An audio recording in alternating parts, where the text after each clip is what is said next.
have how many tangents we are getting. If we have a circle, then what we know how many tangents possible for a circle? Infinite tangents are possible. But if we have a circle and if you are getting any point inside of this is the center of a circle and this is the point P. Are you able to draw the tangent to this circle from this point? If you are drawing any line in any direction, then that line intersect the circle at 2 points because the point is lies inside the circle. And if line intersect the circle at two distinct points, then this line is called secant of a circle. It is not a tangent of a circle. Similarly, if you are considering this one, and if you are taking point on the circle, now this time I am taking the circle the center O and the point is on the circle, then how many tangents we are able to get on this point? Only one. We are able to get the tangent in any one direction. And this is the tangent of a circle. Only one tangent we are getting. But if you are taking the point outside of the circle, then what happens? If you are taking this point, this is the center of the circle, and this is the point outside of the circle, then how many tangents you are getting? Two tangents you are getting. You are able to do this activity with the help of a paper. If on a paper, if you are drawing a circle and take any point outside of that, and if you are folding the paper such that the fold touches the circle circumference and the point. Similarly, on this side also, means you have to fold the paper like this, such that the folded line is on the point and on the circumference of the circle. Similarly, on this side if you are doing, then no other possibilities you are getting. Only these two possibilities you are getting if you have a point outside of the circle. And if you are folding the paper and you have to fold the paper like that, the fold touches the circumference and this point. Then only two possibilities you are getting. It means that a maximum of two tangents we are getting from an external point. Then draw these rough diagram and write down the how many tangents you are getting. If the point P inside the circle, then we are getting a secant. We are not getting tangent. Means no tangent we are getting if the point is inside the circle. And if the point is on the circle, then we are getting one tangent. And if the point outside the circle, then we are getting two tangents. Do it fast.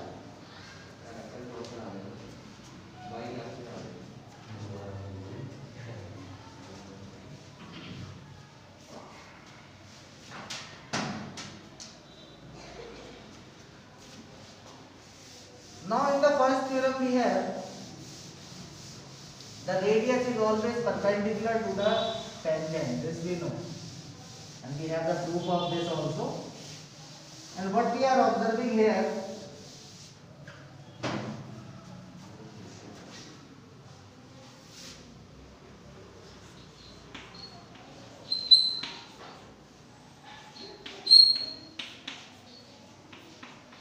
length of the tangent. Now we are going to find the length of the tangents. If you are getting a point outside the circle, then what we know how many tangents we are getting? At most two tangents we are getting. Means maximum of two, not more than this. Then here I am taking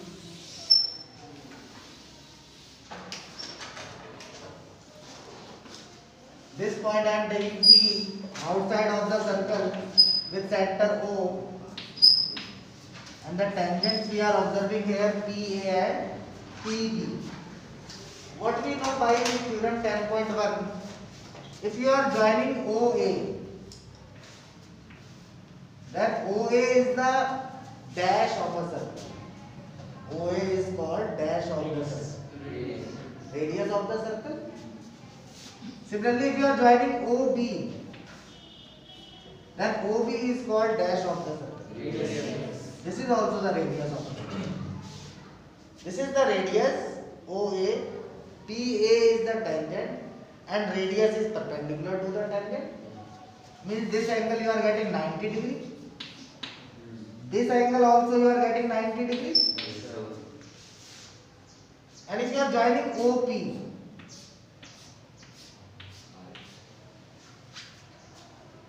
then how many of you are able to make these two triangles congruent?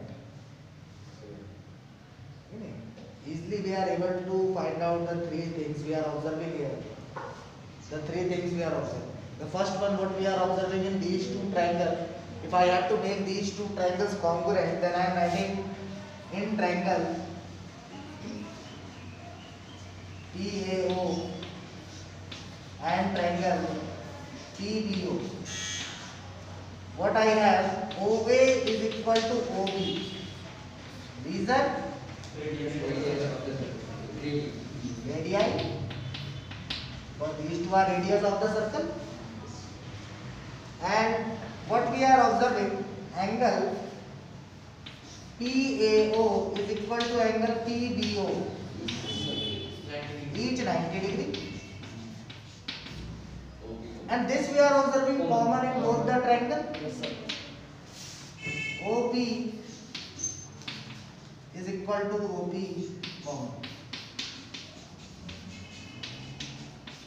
And if the three corresponding parts we are getting in between any two triangles, then we are able to write that two triangles congruent. Therefore, we are able to write triangle PAO congruent triangle PBO by RHS. Right angle we are getting. Then this becomes the hypotenuse. This you have to learn in class 10. When you are solving the question, then what you are observing in the diagram, this side looks like the hypotenuse. But you have to remember that hypotenuse is always the side opposite to right angle. Maximum students are doing wrong, they are taking PA as the hypotenuse, but this angle is 90, then the opposite of this OP. Then always in class 10, if you are observing these kinds of diagram, then you have to remember this OP is the hypotenuse. Then here we have these two triangles congruent, and if these two triangles are congruent, then their corresponding parts are equal. We are able to write this angle equal to this one. 3 is equal to 4 by CPCT. Similarly, we are able to show this PA is equal to PB by CPCT. And what we are observing, what is PA and what is PB, then PA and PB are length of the tangents. It means that from an external point, if you are drawing or plotting any tangents to the circle, two tangents maximum of 2, then that two tangents are always equal. Then this we have to use when we are solving the question. And this is the proof of your theorem 10.2. You should write the statement first and then the proof. Note down the proof. Unit 5.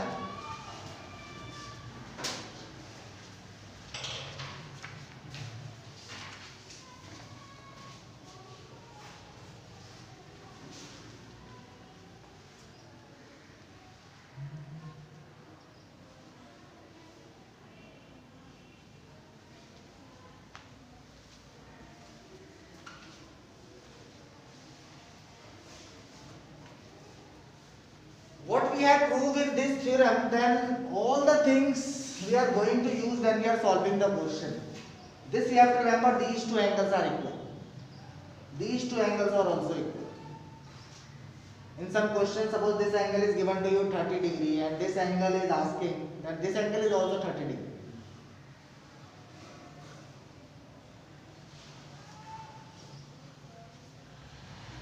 Then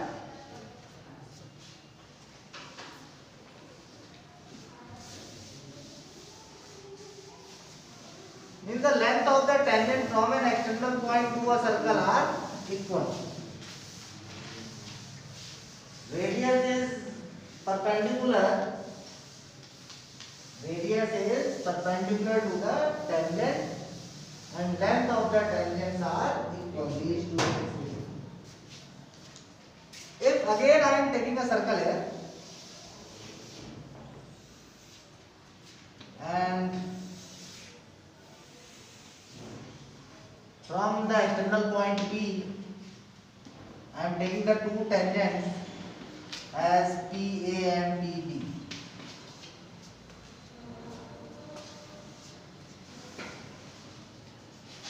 Now what we know, these two lengths are equal, this we know, and this also we know by the theorem 10.1. Radius is always perpendicular to the tangent. Radius is always perpendicular to the tangent. It means that these angles are 90 degree. And if you are joining this OP, O is the center of a circle. Suppose we don't have this relation and we have to prove this. PA is equal to PB.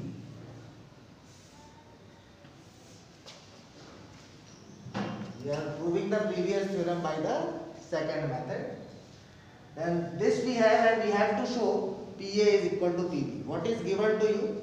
Then a circle with center O is given to you and an external point is given to you P, and from that point you are plotting the maximum of tangent, then we are getting two tangents and we have to show the length of these two tangents equal. Then what we are observing, this is the radius, this is the radius, it means that OA is equal to OB. And the reason we have radius of a circle. And if you are getting any right angle triangle, then we are able to use Pythagoras theorem. And if you are using Pythagoras theorem in this triangle, in right triangle PAO, if you are using Pythagoras theorem, then what you are getting? Yes. In triangle PAO, if you are using Pythagoras theorem, then what you are getting?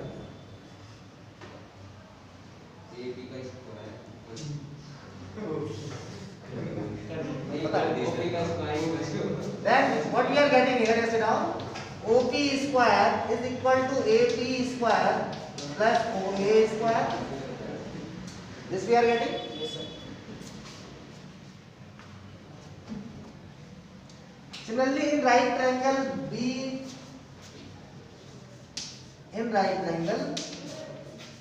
PBO, if you are using Pythagoras theorem, then this is the hypotenuse. Then here also OP square is equal to BP square plus OB square. Let this be equation first and this be equation second. What we are observing in these two equations, in the left hand side we are getting the same value, OP square.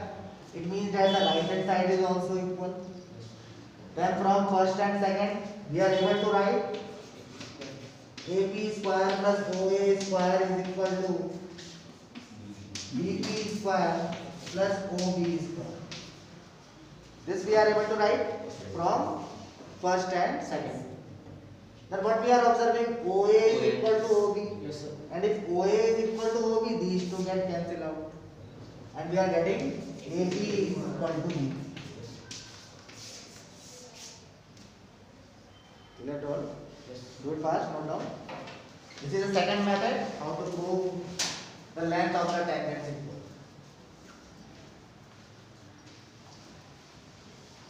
Then on the basis of this, one more concept is remaining, and after that we are going to start the questions of the exercise by using all these concepts.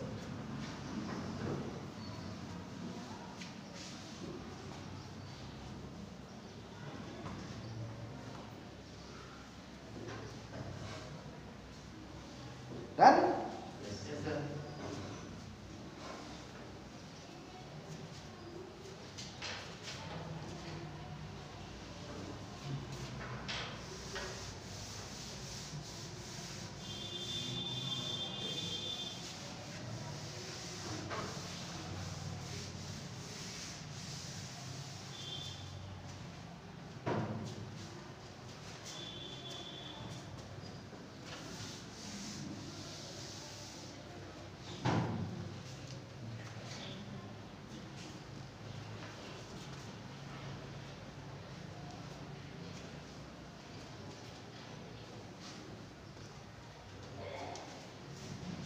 there, then write down the next statement. Then all of done. Yes, sir.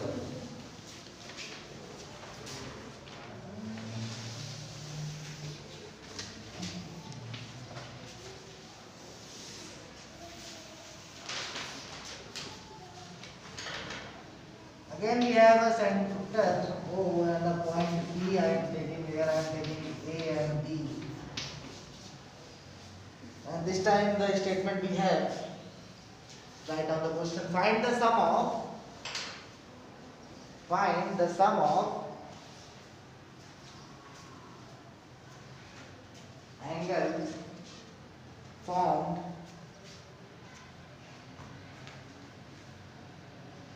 between the tangents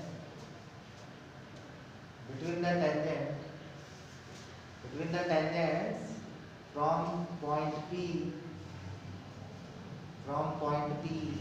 and the angle formed at the center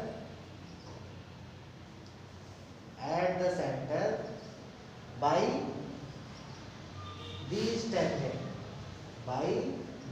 tangents. What we have to find in this question, we have to find the sum of the angle formed between the tangent. Then between the tangent you are getting this angle APB, and the angle formed by these tangent at the center you are getting this. These two are the tangent and this angle is formed, means angle AOB. Then the sum of this you have to find. What you have to find, this is clear to all? Yes, sir. Many times 1 marks question we are getting on the basis of this. After proving this, we are able to solve that question. Then what we know, these two are equal, this we know, the length of the tangents are equal. What we know, radius is perpendicular to the tangent, this also we know. Means this is 90, this is 90. Clear to all? This one is 90, this one is 90, and the sum of these two you have to find. What you are observing, you are getting a quadrilateral. AOBP. AOBP is the quadrilateral you are getting. And the angle sum property of quadrilateral we know. The sum of all the angles of a quadrilateral is always 360 degree. Then if you are using in this quadrilateral, in quadrilateral AOBP, write down, in quadrilateral AOBP, what we are able to write, angle PAO plus angle PBO plus angle AOB plus angle APB is equal to 360. And in the bracket you have to write down the reason by angle sum property of quadrilateral. Then out of these four, the two values we know. These two angles are 90, 90.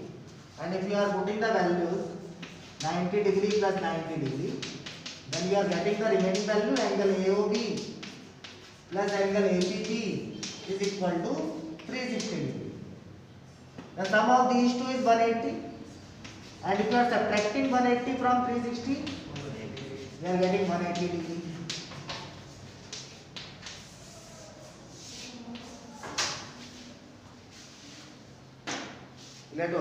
Means the sum of these two angles is always 180 degree. And this is the proof of a question in your exercise 10.2. You are getting that question. In that question you have to show the sum of the angle. These two angles is always supplementary. The question is given to you. And this is the proof of our that question. Now on the base of this you are able to tell the answers of the question. Then if this angle is 70 degree, then what will be the angle formed at the center by the tangent? 110. Clear to all? Yes, sir. And what we know also, by the previous one, these two are also equal. It means that the complete angle is 70. Then you are getting this as 35. This as 70 degree. कैसा भी question आपको दे answer आ जाएगा. Then on the basis of this we have to solve exercise 10.2.